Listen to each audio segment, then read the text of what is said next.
एक भूखे कौआ की 4 ज्ञानवर्धक बातें। दोस्तों, चाहे भूखे मर जाना, पर इन लोगों से, इन 4 लोगों से कभी मदद मत मांगना। वो 4 लोग कौन कौन से होते हैं? चाहे कितनी भी मुसीबत आ जाए, चाहे भूखे मर जाएं, लेकिन कभी भी इन 4 लोगों से मदद नहीं लेनी चाहिए।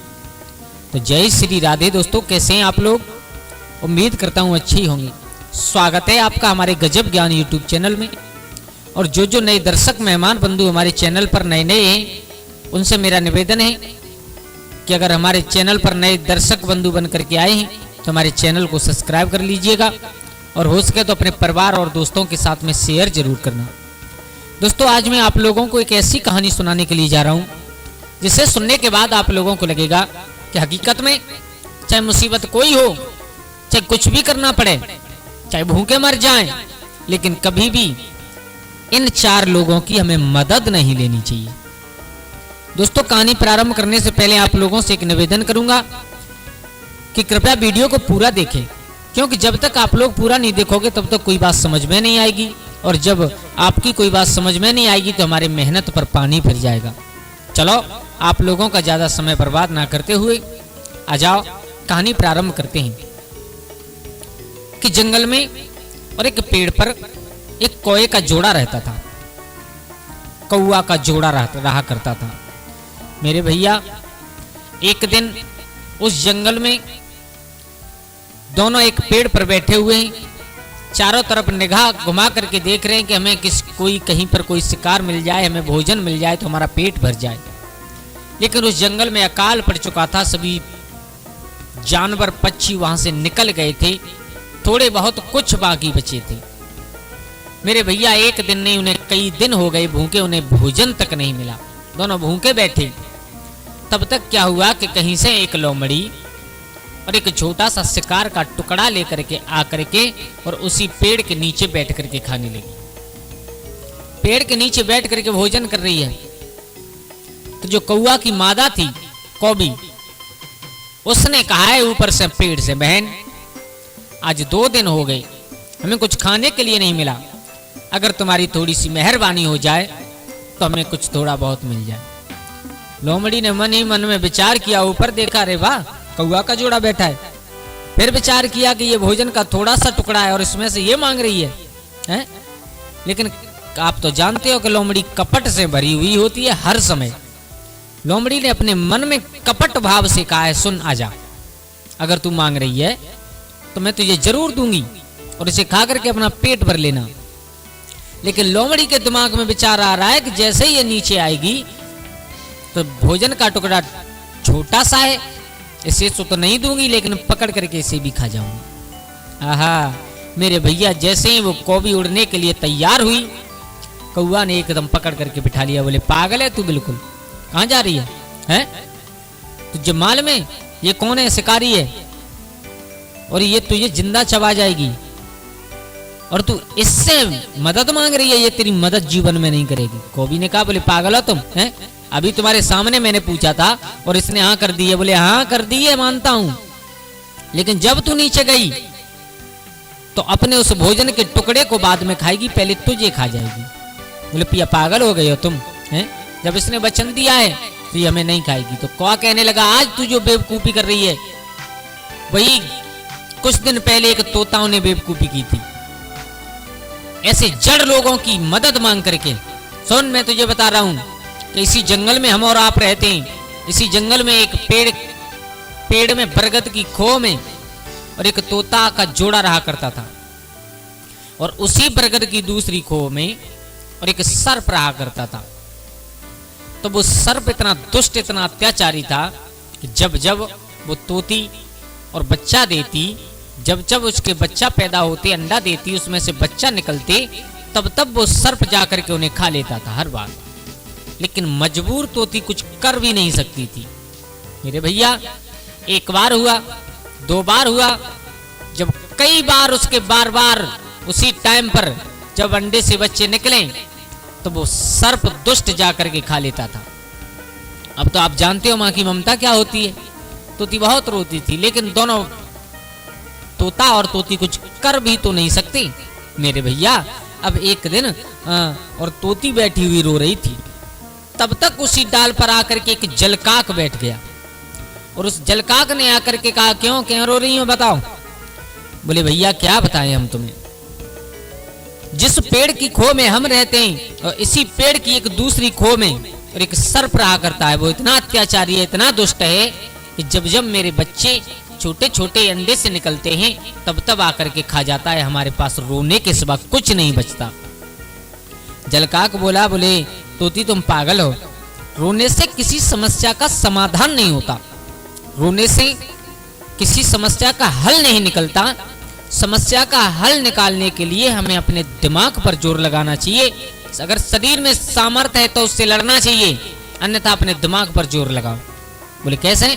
बोले अगर इस सर्प को यहाँ से निकाल करके भगा दिया जाए तो कैसा रहेगा? बोले बहुत अच्छा रहेगा, बहुत अच्छा रहेगा। तो बोले आप हमारे साथ चलिए। बोले कहाँ? बोले हम तुम्हें एक झील पर लेकर के चलते हैं और वहां से छोटी छोटी मछलियों को पकड़ करके मेरे साथ लाना। तोती ने कहा हम तो ये मछली वछली खाते नहीं है। बोले तुम्हें खानी नहीं है, केवल मेरे साथ लेकर के आना। बोले ठीक है मेरे भैया। और वहीं से कुछ दूरी पर एक बिल बना करके नेवला रहा करता था, नेवला। तो वो जलकाक और तोता और तोती तीनों कहा उस झील से मछली पकड़ करके लाए और एक मछली तो ला करके उस नेवला के द्वार पर रख दी, दूसरी मछली थोड़ी सी दूर पर रख दी, तीसरी मछली थोड़ी सी दूर पर रख दी। इसी प्रकार उन तोता तोती ने और उस जलकाग ने एक एक करके मछली जिस पेड़ के बिल में, जिस पेड़ की खो में वो सर्प रहा करता था वहां तक ला करके रख दी।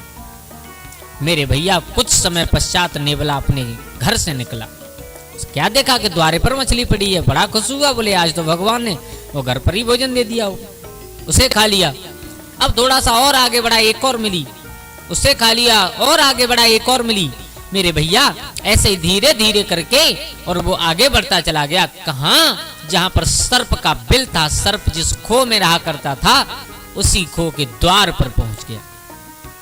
अब जो द्वारे पर, सर्प के द्वारे पर मछली पड़ी थी, उसे खा करके नेवला के दिमाग में एक बात आई। बोले मेरे बिल से और यहां तक इस खो तक मछली क्रम बाई क्रम पड़ी मिली मुझे, हो सकता है कि इस खो में कुछ हो।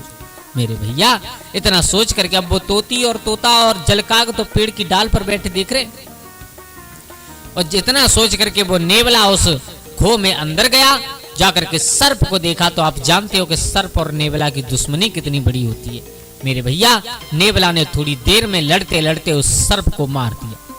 अब जैसे ही सर्प को मार करके नेवला उस खो से बाहर निकला, जिसका मुंह खून से सना हुआ था, देख करके तोती और तोता बहुत खुश हो गई। ऊपर से आवाज लगाई है, भैया नेवला तुम्हारा दिल से धन्यवाद, जुग जुग जीना आप। नेवला ने नजर की, बोले तुम कौन हो? बोले हमें तोती। नेवला समझ गया, बोले इनकी करामात है कि मुझे ये लोग यहां तक लेकर के आए हैं। तोता और तोती कह रहे हैं तुम्हारा दिल से धन्यवाद। नेवला ने कहा ठीक है, अब ऊपर से ही धन्यवाद करते रहोगे या नीचे आओगे? मेरे भैया और वो जैसे ही तोती उड़ करके नीचे आई, नेवला के पास बैठी, उस नेवला ने पकड़ करके तोती को भी मार दिया, मार दिया। देखो इस जगह पर तोता और तोती ने कितनी बड़ी गलती की थी कि अपने एक दुश्मन से छुटकारा पाने के लिए दूसरे दुश्मन की मदद ली, उसका खामियाजा उन्हें भुगतना पड़ा। दोस्तों हम चाहे कितने भी परिस्थिति में क्यों ना हो, हमें इन चार लोगों की कभी भी मदद नहीं लेनी चाहिए, कभी भी। नंबर एक, अपने दुश्मन के कभी भी मदद नहीं मांगनी चाहिए।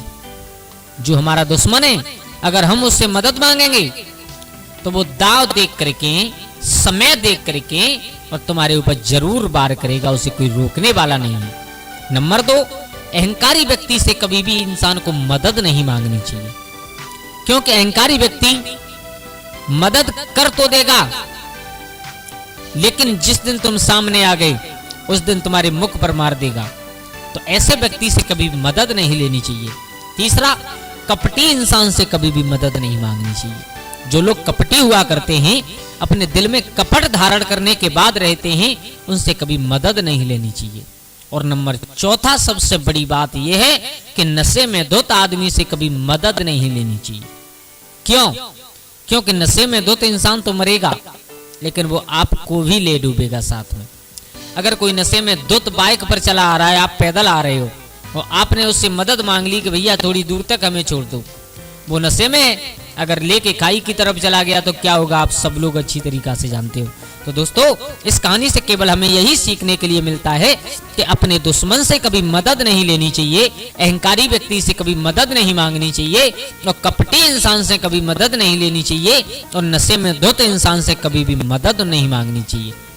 वो कौवा समझा रहा है कौवी, जो तुम आज गलती करने के लिए जा रही हो, उस दिन वो उन तोताओं के जोड़ा ने गलती की थी तो उसका खामियाजा उसे भुगतना पड़ा। ये मेरा वचन है कि अगर तुम इस लोमड़ी से मदद के लिए जाओगी और इस लोमड़ी से मदद मांगोगी तो ये अपना भोजन बाद में खाएगी, पहले तुम्हें पकड़ करके खा जाएगी। तो दोस्तों, कैसी लगी आप लोगों को हमारी ये कहानी? अगर अच्छी लगी हो तो प्लीज हमारे गजब ज्ञान यूट्यूब चैनल को सब्सक्राइब कर लें, और हो सके तो अपने परिवार और दोस्तों के साथ में शेयर जरूर करना, क्योंकि दोस्तों आपका एक सब्सक्राइबर हमारे लिए बहुत अहमियत रखता है। हम लोगों को उम्मीद जागती है कि हम कुछ अच्छा करें, हम कुछ अच्छा कह रहे हैं जो लोगों को इतना पसंद आ रहा है। तो दोस्तों, आज के लिए बस इतना ही। कल फिर मिलते हैं किसी एक नई कहानी, एक नई चर्चा के साथ। तब तक के लिए सभी लोग आनंदित रहिए, खुश रहिए। जय श्री राधे, जय श्री राम।